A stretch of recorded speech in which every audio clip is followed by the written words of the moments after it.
Hello అందరికి నమస్కారం. నా పేరు పవన్ కుమార్. ఈ రోజు నేను చెప్పబోయేది ఎప్పుడు ఎక్కడ ఎవరు చెప్పని చూపించని మాట్లాడని ఒక విషయం చెప్పబోతున్నాను. ఒక వ్యక్తి స్కూల్లోకి రానివ్వలేదు, ఒక వ్యక్తికి పుస్తకాల్లో ముట్టనివ్వలేదు, ఒక వ్యక్తి గుళ్ళకు రానివ్వలేదు, ఒక వ్యక్తికి ఎన్నో రకాలుగా ఇబ్బందులు పెట్టారు.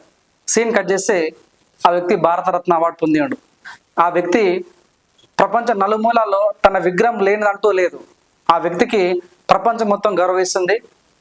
గుళ్ళోకి రాని దేవుని ముగ్గుదామంటే గుళ్ళోకి రాని వ్యక్తి ఈరోజు దేవుడై కూర్చున్నాడు. పుస్తకాలు ముట్టనినందుకు ఈరోజు తన గురించి పుస్తకాలలో చదువుతున్నాము. ఎడ్ల మంది ఎక్కనేలేదని ఈరోజు తన పేరు పైన కార్పొరేషన్ లో కార్లు తీసుకుంటున్నాం, బండ్లు తీసుకుంటున్నాం. ఈరోజు ఇంట్లోకి రాని వ్యక్తిని ఈరోజు ఇంట్లో ఏకంగా ఫోటో పెట్టుకొని గౌరవిస్తున్నాం. ఆ వ్యక్తి ఎవరు కామెంట్ చేయండి. సో ముందుగా జై భీమ్ అంటే ఏమిటి కామెంట్ రూపకంగా తెలియాలని కోరుకుంటున్నాను.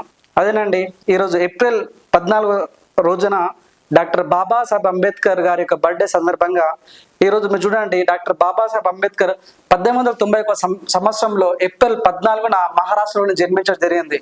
ఒక అణగారిన ఒక అంటరాని కుటుంబంలో తను జన్మించాడు. ఎన్నో ఇబ్బందులు, ఎన్నో అడుగుడుగులు ఎదుర్కొన్నాడు తను. సో మీరు చెప్పినట్టుగా తన పుస్తకాన్ని ముట్టనివ్వలేదు. ఈరోజు సీన్ కట్ చేస్తే ఈరోజు తన కోసం పుస్తకాలు చదువుతున్నాం, డాక్టర్ బాబాసాహెబ్ అంబేద్కర్ జీవిత చరిత్ర అని. ఒకప్పుడు తనకు స్కూల్కి వెళ్దామని ఎడ్ల బండి ఎక్కుదామని అవుతుంటే ఎడ్ల బండి నుంచి మధ్యలో దించేస్తారు అంటరాని వాడని. ఈరోజు సీన్ కట్ చేస్తే అదే డాక్టర్ బాబాసాహెబ్ అంబేద్కర్ పేరు మీద ఎస్సీ కార్పొరేషన్ మీద ఈరోజు కార్లని బండ్లని లోన్ తీసుకుంటున్నారు. ఈరోజు అప్పట్లో అంబేద్కర్ గారు చదువుకుందామని అంటే దగ్గర కూడా రానిలేదు. అంబేద్కర్ గారు చూడడానికి ఇష్టపడలేదు, అంబేద్కర్ ముట్టడానికి ఇష్టపడలేదు. ఈరోజు ఏకంగా తన విగ్రహానికే పూలమాల వేస్తున్నారు. ఈరోజు అంబేద్కర్ గారి యొక్క జీవిత చరిత్ర ఎంతో మందికి ఇన్స్పిరేషన్. డాక్టర్ అంబేద్కర్ గారి పుట్టినరోజు ఈరోజు మనం నాలెడ్జ్ డేగా జరుపుకుంటాం. యుఎన్ ఒక మాట స్టేట్మెంట్ పాస్ చేసింది.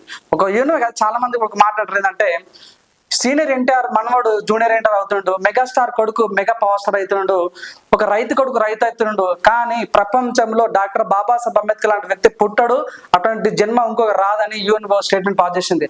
అలాంటి గొప్ప వ్యక్తి డాక్టర్ బాబాసాహెబ్ అంబేద్కర్.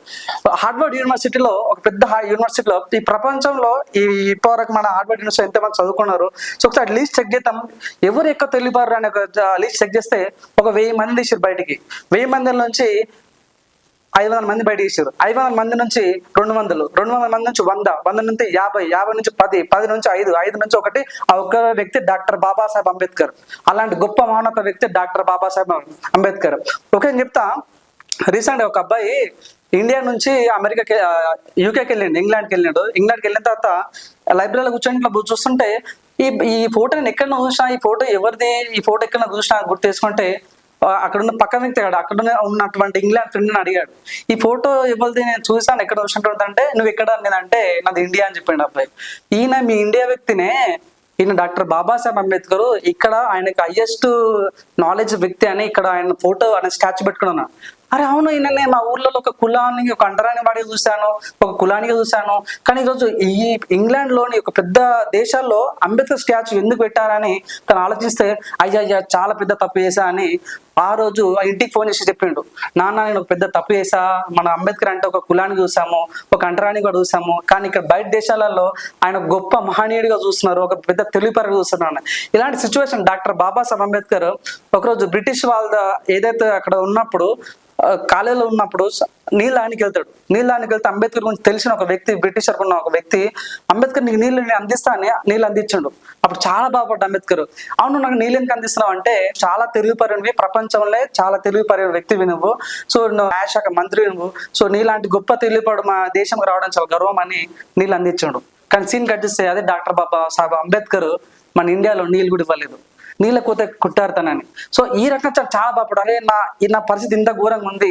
ఒకసారి చెప్పదలుచుకున్నా, ఒక వ్యక్తి, ఒక రిపోర్టర్ ఒక వ్యక్తి దగ్గరికి వెళ్ళి, సార్ ఎందుకు సార్ మీరు ఎప్పుడు చూసినా ఇట్లనే నార్మల్గా ఉంటారు, మంచిగా స్టైల్గా రెడీ గారు, కోట్లు వేసుకోరు అని అంటే, మా దేశంలో చాలా మందికి బట్టలు లేవు, అందుకోసం నేను కూడా బట్టలు వేసుకోలేని ఒక వ్యక్తి అంటాడు. ఇదే రిపోర్టర్ పోయి డాక్టర్ బాబాసాహెబ్ అంబేద్కర్కి, అంబేద్కర్ నువ్వు ఎందుకని ఇంత కోట్లు వేసుకుంటావు, ఇంత స్టైల్గా ఎందుకు ఉంటున్నావు అంటే, డాక్టర్ బాబాసాహెబ్ అంబేద్కర్ మాట అంటాడు, నా జాతిలో ఇప్పుడు అండి నీ కొడుకుకి బట్టలు వేసుకొని రాకపోతే నువ్వు కూడా బట్టలు వేసుకోవా అంటే లేదు, నా కొడుకు బట్టలు వేసుకొని రాకపోతే బట్టలు ఎలా వేసుకోవాలో నిరూపిస్తా. అలాగే ఈరోజు నా ఇండియాలో నా జాతిలో చాలా మందికి బట్టలు ఎలా వేసుకుని రావడం తెలియదు కాబట్టి ఈరోజు నేను బట్టలు వేసుకుంటున్నా అని కోట్ వేసుకున్నాడు. ఇప్పుడు కూడా ఎక్కడ చూసుకుని డాక్టర్ బాబాసాహెబ్ అంబేద్కర్ కోట్ వేసుకుని ఉంటాడు. తను ఎప్పుడు కూడా చాలా మాట అంబేద్కర్ స్టైల్ ఉంటాడు అంటే బరాబర్ ఉంటాడు. ఎందుకంటే తన యొక్క ఇండియాలో ఉన్న వ్యక్తులకి, నిరుద్యోగులకు, ఎవరికైనా సరే అని సో విద్యావంతులు కావాలనే ఉద్దేశంతో, నాలెడ్జ్ పెంచుకోవాలనే ఉద్దేశంతో ఆ రోజు ఆ రకంగా ఉండడం అనేది చాలా గొప్పగా చెప్పుకోవచ్చు. చాలా చాలా గొప్ప మనిషి. నాకు నిజంగా ఆయన గురించి మాట్లాడుతున్న ప్రతి సెకండ్ కూడా చాలా గొప్పగా అనిపిస్తుంది. ఇలాంటి వ్యక్తిని మళ్ళీ రారేమో. ఒకరోజు ఒక స్టూడెంట్ నార్మల్ నడుచుకుంటూ వెళ్తారు వాళ్ళ డాడీతో.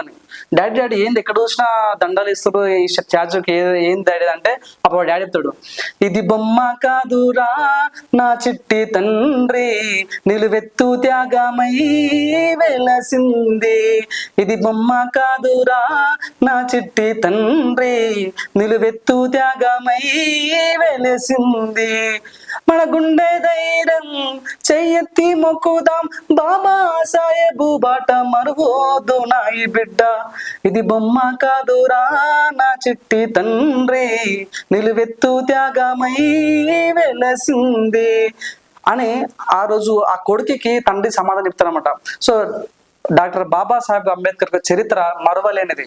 నాకు రీసెంట్ గా ఒక ఫ్రెండ్ నాతో అన్నాడు, నాకు అంబేద్కర్ అంటే ఇష్టం ఉండలేదు, అసలు అంబేద్కర్ ఓన్లీ మన ఎస్సీల కోసం చేసాడు, మాకు ఏం చేయలేడు అంటే ఒక మాట చెప్పినాను, నువ్వు ఈరోజు జాబ్ చేస్తున్నావు, నీ జాబ్ చేయడానికి యాక్చువల్ జాబ్ ఒకప్పుడు ఎంత అంటే 18 గంటలు 20 గంటలు జాబ్ చేయాల్సింది. ఈరోజు సీన్ కట్ చేస్తే మనం తిప్పి కొడితే 8 గంటలు 7 గంటలు 12 గంటలు పనిచేస్తున్నాం. దానికి కారణం డాక్టర్ బాబాసాహెబ్ అంబేద్కర్. ఈరోజు నువ్వు జాబ్ చేస్తున్న నీకు ఏఎస్ఐ-పిఎఫ్ వస్తుందంటే దానికి కారణం డాక్టర్ బాబాసాహెబ్ అంబేద్కర్. ఈరోజు మీ ఈ ఫ్యామిలీలో ఒక లేడీకి ప్రెగ్నెంట్ అయితే కంపెనీ వచ్చి మీకు డబ్బులు ఇచ్చి ప్రెగ్నెంట్ వరకు ఆదుకునేది చేసింది డాక్టర్ బాబాసాహెబ్ అంబేద్కర్. అంతేందుకు ఈరోజు నీకు ఓటు ఇచ్చిన డాక్టర్ బాబాసాహెబ్ అంబేద్కర్, మహిళలకు ఓటు కలిగించింది డాక్టర్ బాబాసాహెబ్ అంబేద్కర్. సో నేను అన్నా నీకు అంబేద్కర్ అంటే ఇష్టం లేనప్పుడు మరి ఓటు హక్కు నువ్వు వినియోగించుకో అని చెప్పిన, అట్లా అవుతుంది అంటాడు. ఇంకొక అబ్బాయి ఇదే వ్యక్తి, ఈ అబ్బాయి ఏమన్నా అంటే నాకు ఇష్టం లేదంటే ఒక మాట చెప్పిన. సో నువ్వు నీ జేబులో ఏదైతే మనీ ఉందో ఆ మనీ రిజర్వేషన్ బ్యాంక్ స్థాపించిన డాక్టర్ బాబాసాహెబ్ అంబేద్కర్. సో ఈ ఎన్నో రకాలుగా డాక్టర్ బాబాసాహెబ్ అంబేద్కర్ మన దేశానికి ఎన్నో సేవలు చేశాడు. కానీ సీన్ కట్ చేస్తే మీరు డాక్టర్ బాబాసాహెబ్ అంబేద్కర్ ఒక కులానికో ఒక మతానికో అంటగట్టడం అనేది చాలా బాధ. అబ్బాయి షాక్ అని నేను చెప్తుంటే, ఓహో ఈయన ఇంత గొప్పోడా అని ఆ రోజు నుంచి తను ఆదరించడం జరిగింది. సో నిజంగా ఒక చెప్తున్నా, ఈరోజు ఓటకు కూడా ఎంత గొప్ప విషయం అంటే, ఒకప్పుడు ఒక మీటింగ్ జరిగింది, ఓటకు ఎవరికి అంటే చదువుకున్న వాళ్ళకి ఇస్తామని డిసిషన్ చెప్పారు పెద్దవాళ్ళందరూ. చదువుకున్న వాళ్ళకి ఇస్తాము అంటే అప్పుడు డాక్టర్ బాబాసాహెబ్ అంబేద్కర్ అంటే, అరే నా అన్నగారి నా కుటుంబాలు చదువుకున్న వాళ్ళు లేరు, వాళ్ళ ఓటకి వాళ్ళకు కూడా కావాలి అని అంటాడు.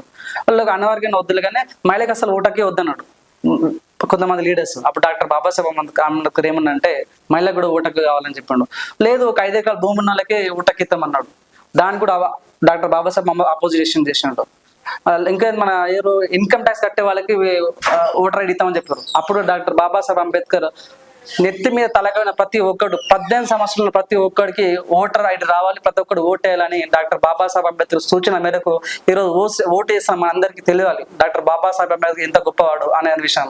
ఒక పాట ఉంటది, బ్రతుకుల నడుమా బహుజన బ్రతుకుల నడుమా పుట్టినాడంబేద్కరుడు అంబవాడలోనా, రామోజీ భీమాబాయి పుణ్య దంపతులే, భీముడంబేద్కరు నాకు జన్మనిచ్చినారే, కన్నారా పెంచారా బాబా నేను ప్రజలు, పేగు పెంచిన ప్రేమే అది అమరా ప్రేమ.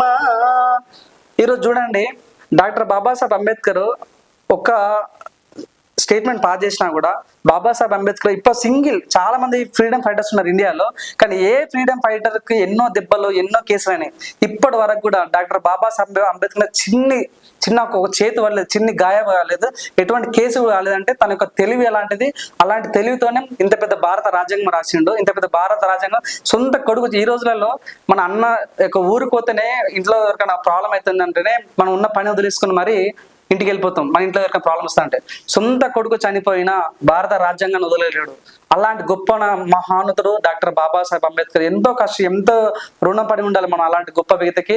ఇలా డాక్టర్ బాబాసాహెబ్ యొక్క చరిష్మా, డాక్టర్ బాబాసాహెబ్ యొక్క గొప్పతనం ప్రతి ఒక్కరికి అర్థం కావాలని మనస్ఫూర్తిగా కోరుకుంటున్నాను. ఇంకా చెప్పుకుంటూ పోతే నిజంగా డాక్టర్ బాబాసాహెబ్ ఎన్నో త్యాగాలు, ఎన్నో గొప్ప విషయాలు, చాలా రకాలుగా చాలా మంచి సేవలు ఎన్నో తను చేశాడు. కాబట్టి సో ఒక విషయం తన నంబర్ 1 మన ఇండియాలోనే నంబర్ 1 మొట్టమొదటిగా న్యాయశాఖ మంత్రి డాక్టర్ బాబాసాహెబ్ అంబేద్కర్. సహజంగా భారతరత్న ఎప్పుడు ఇస్తారంటే చనిపోయిన తర్వాత భారతరత్న ఇస్తారు, కానీ డాక్టర్ సహజంగా భారతరత్న అనేది మనిషి బతుకున్నాక ఇస్తారు. కానీ ఇక్కడ సీన్ కట్ చేస్తే డాక్టర్ బాబాసాహెబ్ అంబేద్కర్ చనిపోయిన తర్వాత భారతరత్న ఇచ్చారు. సో ఇది తన యొక్క గొప్పతనం ఏందన్నది చూడండి. తెలంగాణలో అంత పెద్ద విగ్రహం కట్టారు, ఆంధ్రప్రదేశ్లో అంత పెద్ద విగ్రహం కట్టారు. సో ఈ ప్రపంచంలోనే అతిపెద్ద విగ్రహాలు, అతి ఎక్కువ విగ్రహాలు ఉన్నాయంటే అది ఏకైక వ్యక్తి డాక్టర్ బాబాసాహెబ్ అంబేద్కర్. ఎన్నో రకాలుగా, ఎన్నో విధాలుగా మీరు అవునన్నా కాదన్నా మీ సక్సెస్ఫుల్లో, మీ కెరియర్లో తినే ముద్దలో కూడా డాక్టర్ బాబాసాహెబ్ అంబేద్కర్ ఉన్నారు.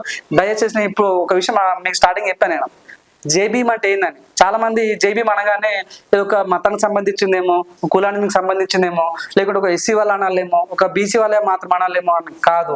జైభీమ్ అంటే జై అంటే వర్ధిల్లు, భీమ్ అంటే జ్ఞానము, జ్ఞానము వర్ధిల్లు. నువ్వు ఎవరికో నమస్తే అనడం కన్నా జైభీమ్ అనడం చాలా బెటర్. నమస్తే అంటే నువ్వెవరు నాకు తెలియదు, నేను ఎవరికి తెలియదు. అదే జైభీమ్ అంటే జ్ఞానం వర్ధిల్లు, నీ తెలివి పెరగాలని కోరుకోవడం అన్నది చాలా గొప్ప విషయం. చాలా మంది జైభీమ్ మనం ఏదైనా గ్రూప్ లో పెట్టగానే లెఫ్ట్ అయిపోతుంటారు. జైభీమ్ అనేది ఒక కులానికి సంబంధించింది కాదు, జైభీమ్ అంటే ఒక మతానికి సంబంధించింది కాదు, జైభీమ్ అంటే జ్ఞానం వర్ధిల్లు. దయచేసి ఇప్పటికైనా కూడా రిక్వెస్ట్ చేసిన డాక్టర్ బాబాసాహెబ్ అంబేద్కర్ ఒక కులానికో ఒక మతానికో చూడొద్దు. డాక్టర్ బాబాసాహెబ్ అంబేద్కర్ కొందరు వాడు కాదు, డాక్టర్ బాబాసాహెబ్ అందరు వాడనే ఇప్పటికైనా గమనించాల్సిందిగా ప్రతి ఒక్కరికి కోరుకుంటున్నాను. ఈ వీడియో మీకు ఎలా అనిపించిందో, ఎన్ని ఇన్ఫర్మేషన్ మీరు తెలుసుకున్నారో కామెంట్ రూపంగా తెలియజేయండి. ఇంకా డాక్టర్ బాబాసాహెబ్ అంబేద్కర్ నుంచి మేము మర్చిపోయింటే కూడా కామెంట్ చేయండి. చూస్తూనే ఉండండి LG TV. కెమెరామ్యాన్ విన్నుతో పవన్ కుమార్.